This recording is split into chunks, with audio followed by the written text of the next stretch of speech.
Hello everyone, welcome back to the channel. अभी हम next chapter start करने वाले हैं। हम 2 चैप्टर कर चुके हैं और हमारा थर्ड टॉपिक है ये आरंभिक नगर। इससे पहले हमने देखा कि मानव की शुरुआत कहाँ से हुई है, हमें कैसे कैसे साक्ष्य मिले हैं, उसका कैसे डेवलपमेंट हुआ है, कितने चेंजेस आए हैं।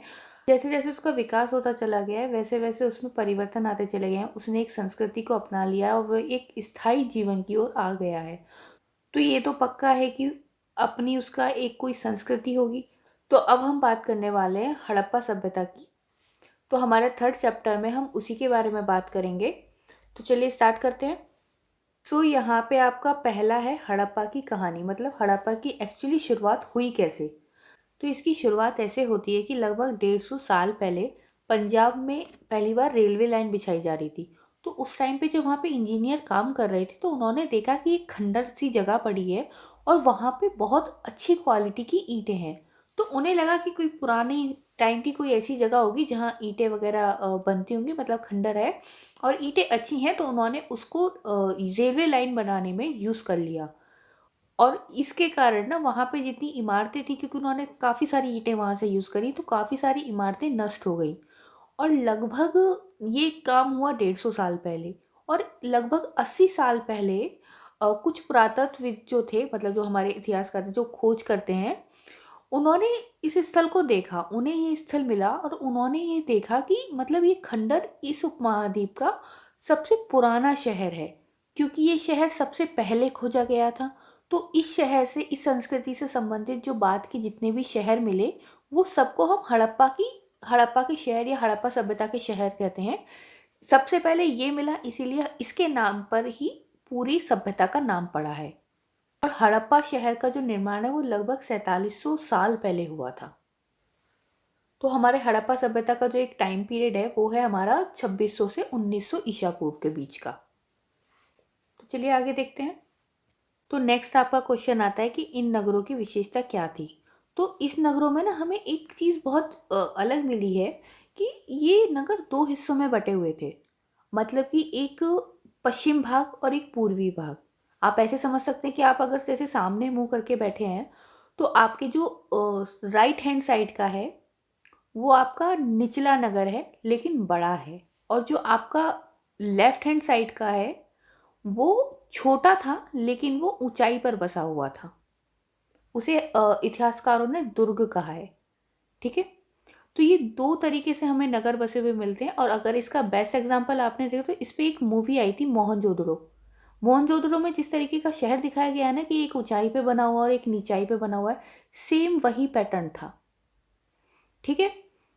और जो ये नगर थे ना दोनों, इनको इनकी चार दीवारी की गई थी। और जो चार दीवारी में ईंटें यूज करी गई है ना, वो काफी उच्च कोटि की थी, मतलब वो अभी तक हैं। तो आप समझ सकते हैं कि उनकी क्वालिटी कितनी अच्छी थी और उस टाइम पे लोग कितने ज्यादा विकसित थे। उनकी अपनी एक तकनीक काफी अच्छी थी उन्हें बनाने की। तो इस सभ्यता का जो नगर दुर्ग था, मतलब कि जो ऊंचे स्थल पे जो बसा हुआ शहर था, उसमें हमें कुछ अनोखी इमारतें मिली हैं। अनोखी जैसे कि मोहनजोदड़ो से हमें एक तालाब मिला है। उसे इतिहासकारों ने एक स्नानागार कहा है। तो उस स्नानागार में भी हमें देखने को मिलता है कि इस तालाब को बनाने के लिए ईंट और प्लास्टर का यूज़ किया गया है। मतलब ईंटों से उसको बना के उसके ऊपर प्लास्टर करके एंड देन उसके ऊपर चारकोल से पेंट टाइप किया गया है, जिससे कि वो पानी जो है वो नीचे नहीं जाता था और उसमें स्टोर रहता था। इसके साथ ही हमें कालीबंगा और लोथल से हमें अग्निकुंड मिलते हैं।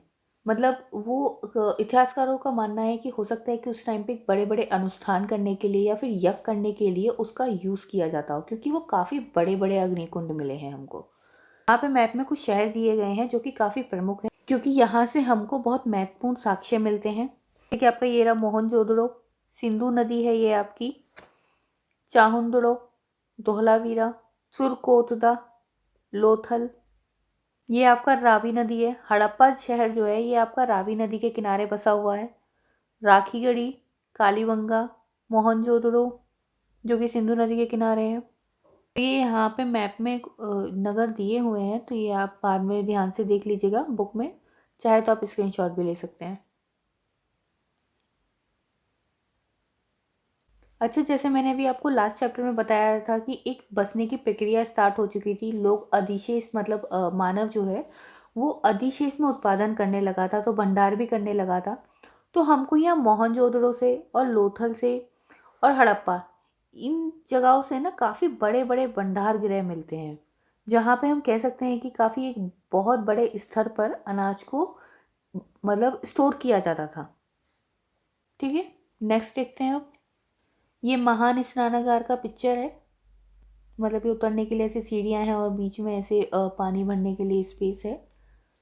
भवन, नाले और सड़कें।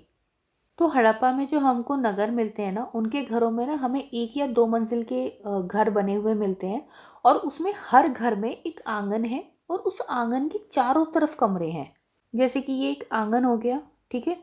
अब इसके चारों तरफ यहाँ पे कमरे बने हुए हैं जिनके गेट इधर खुलते हैं इस टाइप से। अगर आप आज के हिसाब से जोड़ना चाहें तो आप कह सकते हैं कि बीच में कोई डाइनिंग एरिया है या कोई लॉबी टाइप का एरिया है, और उसके आसपास आपके घर में कमरे बने हुए हैं और उन सब की एंट्री उस पोर्शन में खुलती है। तो इस टाइप का पैटर्न उस टाइम पे घरों में मिलता था। इन नगरों में ना हमें नाले भी मिलते हैं, मतलब नालियाँ भी मिलती हैं, जो कि एक इस तरीके से बनी हुई हैं कि वो प्रॉपर पानी को लेके जाती हैं और फिर एक बड़े नाले में मिल जाती हैं। साथ ही साथ ये नालियाँ ढकी हुई भी थी, मतलब कवर अप हुई थी, और मेन होल भी था इनमें। जैसे कि आजकल भी होता है, जैसे आप आजकल देखते हैं, वो तब भी हमको मिलता है जिससे कि उनका मेंटेनेंस आसानी से हो सके।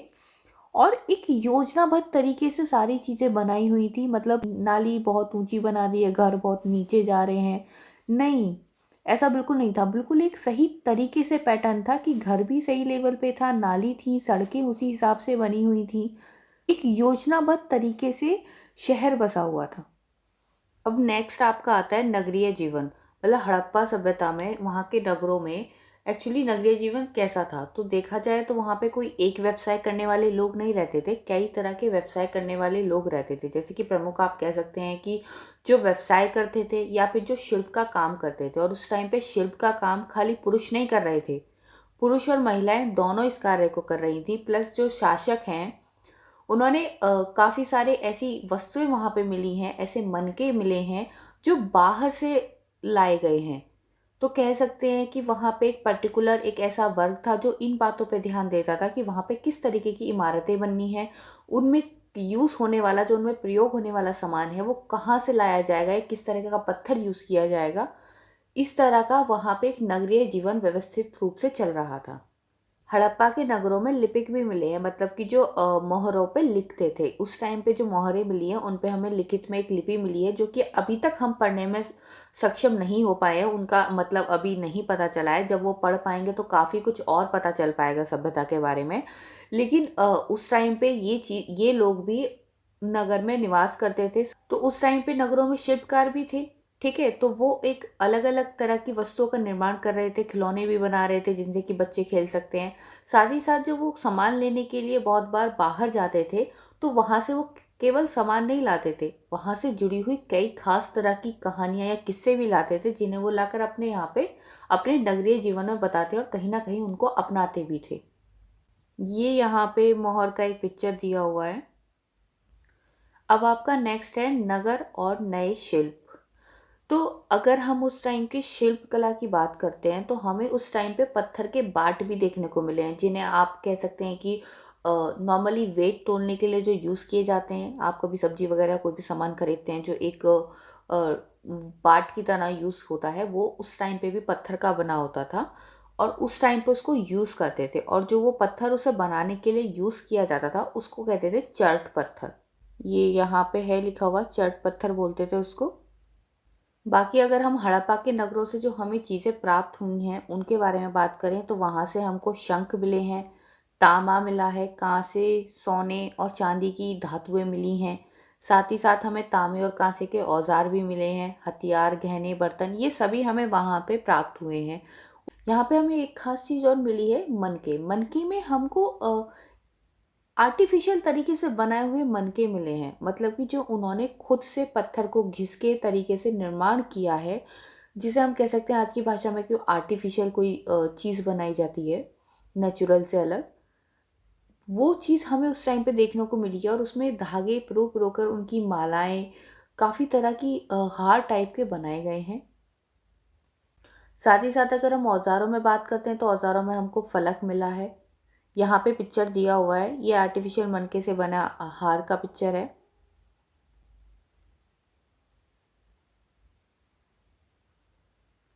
मैंने आपको लास्ट चैप्टर में बताया था कि वहाँ उस टाइम पे जो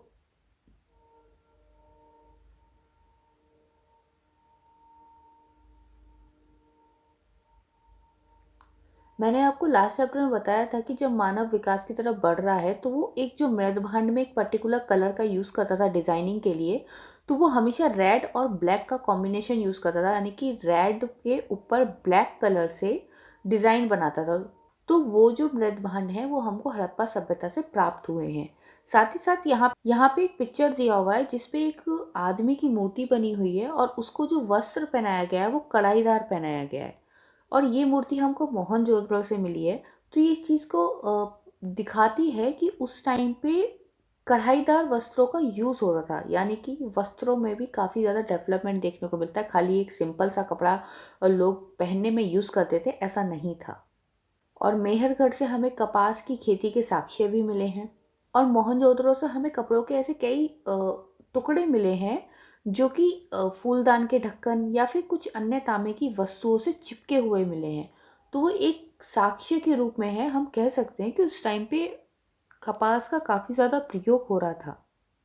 उसके साथ ही हमको वहाँ से पक्की मिट्टी या फिर फेंस से हमें तकलियाँ बनी हुई मिली हैं जो कि सूत कताई के लिए यूज़ किए जाते थे। सो जैसे कि यहाँ पे मूर्ति दिख रही है आपको, तो ये एक ऐसे नहीं हो सकता कि किसी भी आम आदमी ने बना दी। इसको हम देख के कह सकते हैं कि वहाँ पे उस टाइम में मूर्तिकार भी होते होंगे, कोई ना कोई एक प्रोफेशनली कोई ऐसा होता होगा जो कि मूर्तियाँ बनाता हो, क्योंकि कोई भी आम आदमी कोई भी नॉर्मली इसको इतने अच्छे से नहीं बना सकता है। तो उस टाइम पे कई तरह के व्यवसाय से जुड़े हुए लोगों के साक्ष्य हमें मिलते हैं। यहाँ पे एक कॉलम है फैयंस। तो फैयंस जैसे कि मैंने अभी ऊपर बताया कि सूत कताई के लिए जो यूज़ किया जाता था तकलिया, वो उनसे उसकी हेल्प से बनाए जाते थे। तो फैंस बेसिकली एक आर्टिफिशियल रूप से तैयार किया जाता था।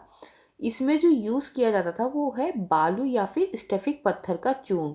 इसको गोंद में मिलाकर तब उससे कोई वस्तु बनाई जाती थी और उस वस्तु पे एक चिकनी परत चढ़ाते थे और उस चिकनी परत का जो रंग होता था वो नीला या हरे समुद्री, यानी कि मतलब जो समुद्री हरे पत्ते होते हैं उनके जैसा होता था।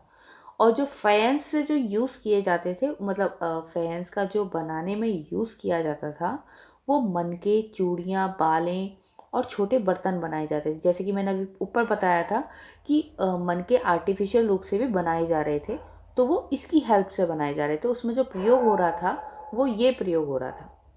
नेक्स्ट है आपका कच्चे माल की खोज में। तो कच्चा माल बेसिकली उसको कहते हैं जो आपको प्राकृतिक रूप से मिलता है या फिर कोई किसान या पशुपालक उसको उत्पादन करता है, यानी कि उसका उत्पादन करता है।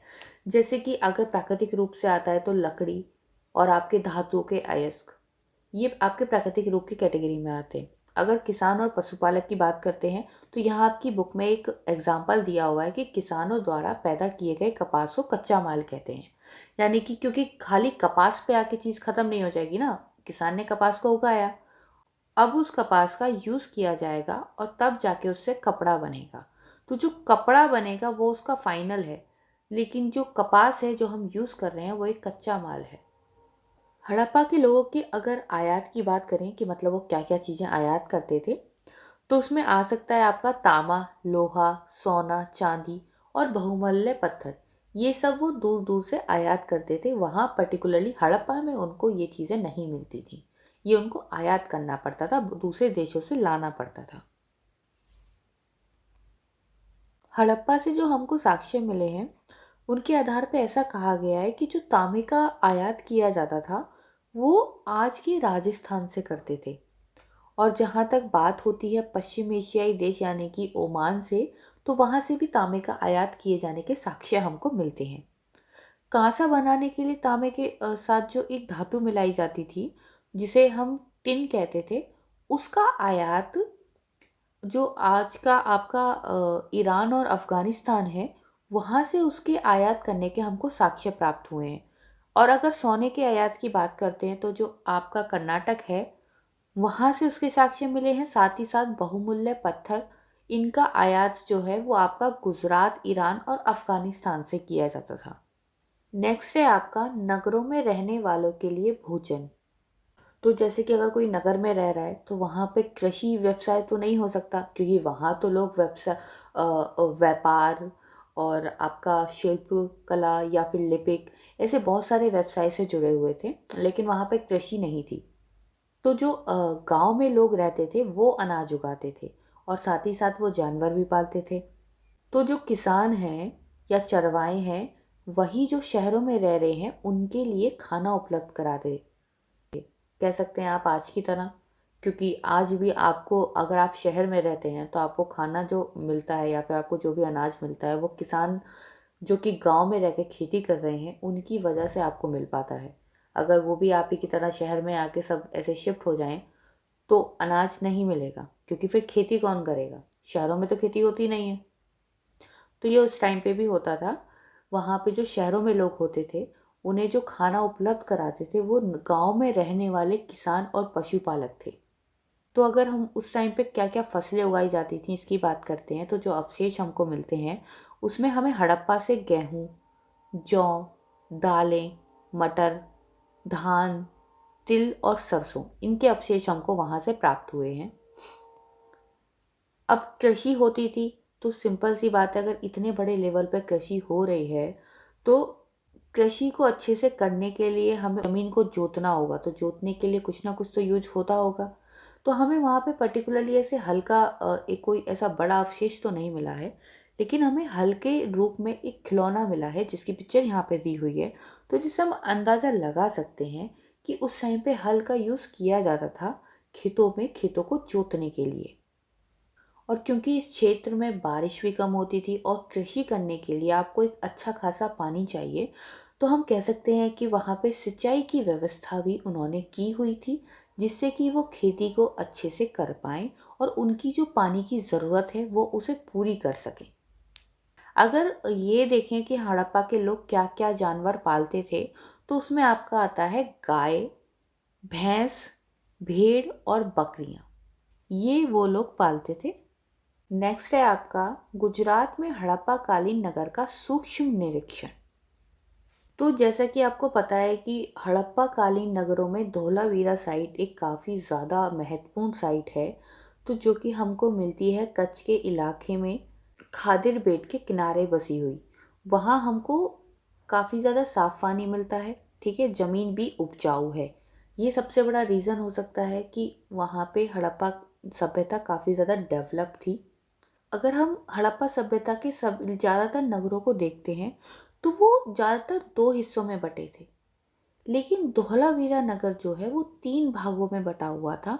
और साथ ही साथ इसके हर हिस्से के चारों ओर पत्थर की ऊंची ऊंची दीवारें बनाई गई थी, क्योंकि हड़प्पा सभ्यता के जो नगर दो हिस्सों में बटे हैं, मतलब ज़्यादातर नगर जो दो हिस्सों में बटे हैं उसमें हर नगर में हमें ये साक्ष्य नहीं मिलता है कि वो हर हिस्सा उसका दीवार से कवर अप है। लेकिन धौलावीरा में एक तो ये तीन हिस्सों में विभक्त है, साथ ही साथ इसके हर हिस्से को दीवार से घेरा गया है। यहाँ पे आप इस तरीके से देख सकते हैं कि इसका ये एक तरीके से तीन हिस्से हैं और इसको ऐसे एक दीवार से घेरा गया है, तो इसके तीनों हिस्से दीवार से घिरे हुए हैं। इन नगरों में जाने के लिए एक बड़ा प्रवेश द्वार है, कार्यक्रम आयोजित करने के लिए बड़ा मैदान भी है। यहाँ से हमको एक बहुत ही अनोखा साक्ष्य मिला है। हड़प्पा के नगरों में जो उसकी मोहरों पे जो लिपि लिखी जाती थी, वो लिपि हमें धौलावीरा में अभिलेख के रूप में पत्थरों पे गुदी हुई मिली है। और ऐसा कहा गया है कि इन अभिलेखों को शायद लकड़ी में जड़ा गया था।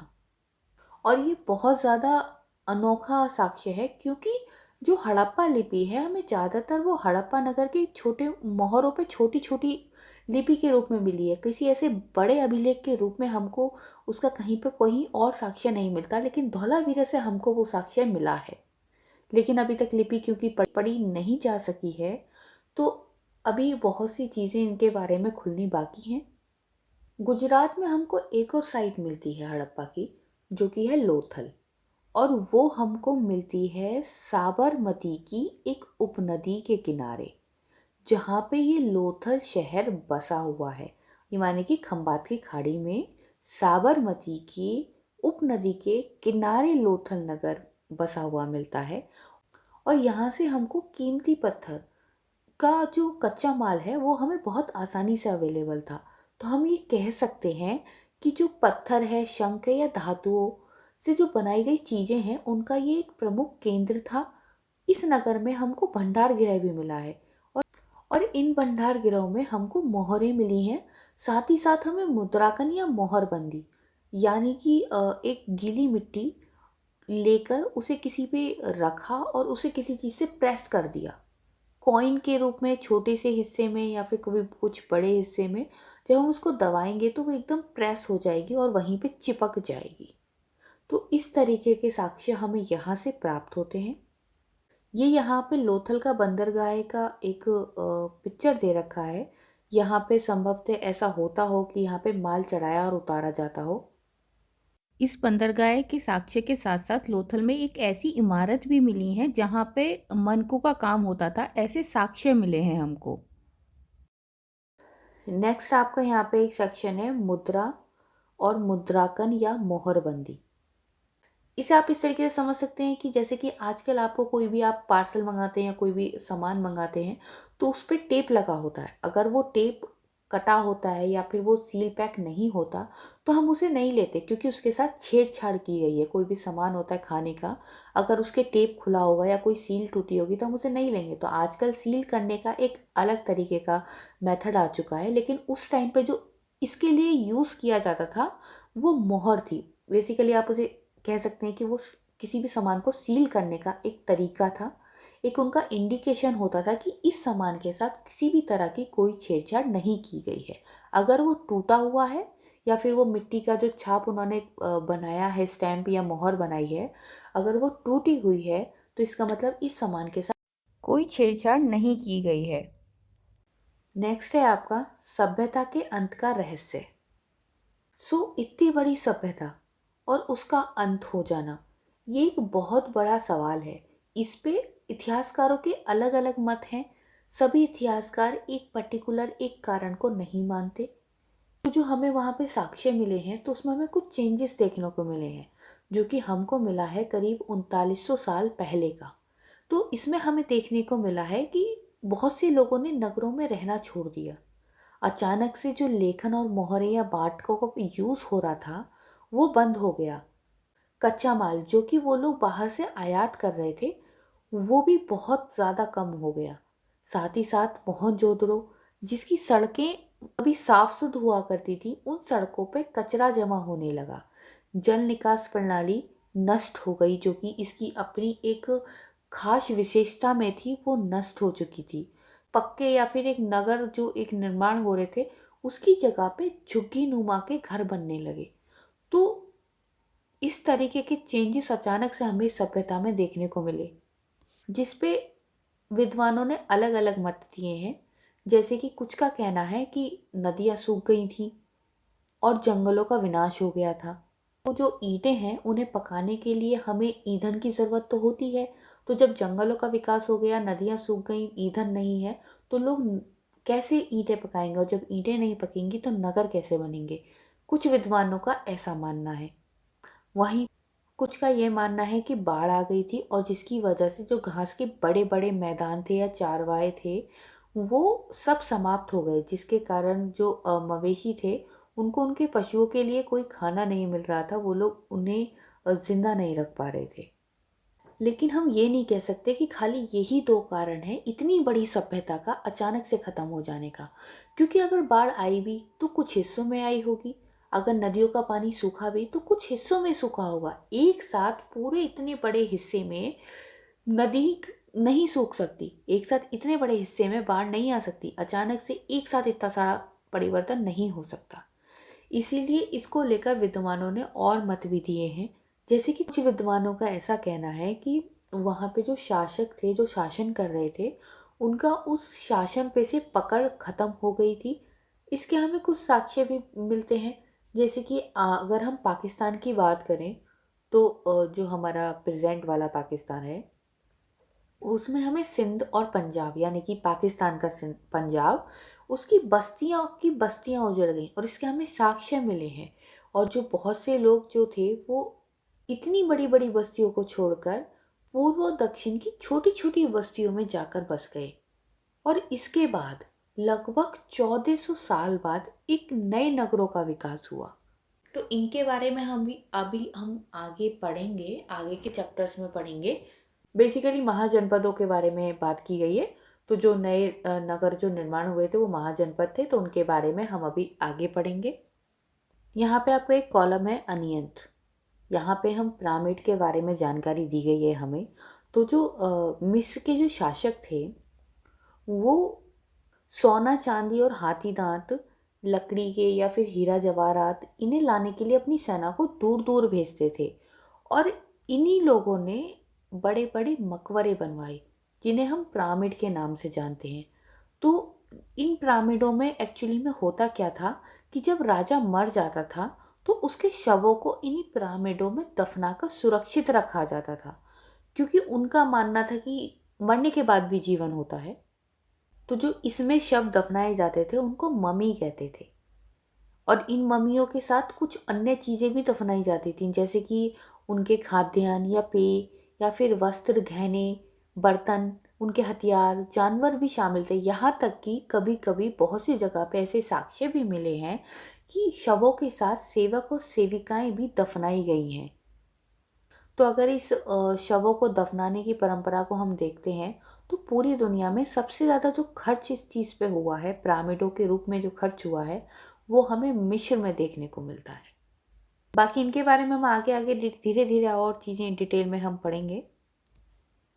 तो ये चैप्टर आपका ख़त्म हो गया है। अब हम नेक्स्ट चैप्टर स्टार्ट करेंगे। अगर वीडियो अच्छी लगी है तो प्लीज़ चैनल को सब्सक्राइब करिएगा, लाइक एंड शेयर करिएगा। बाय।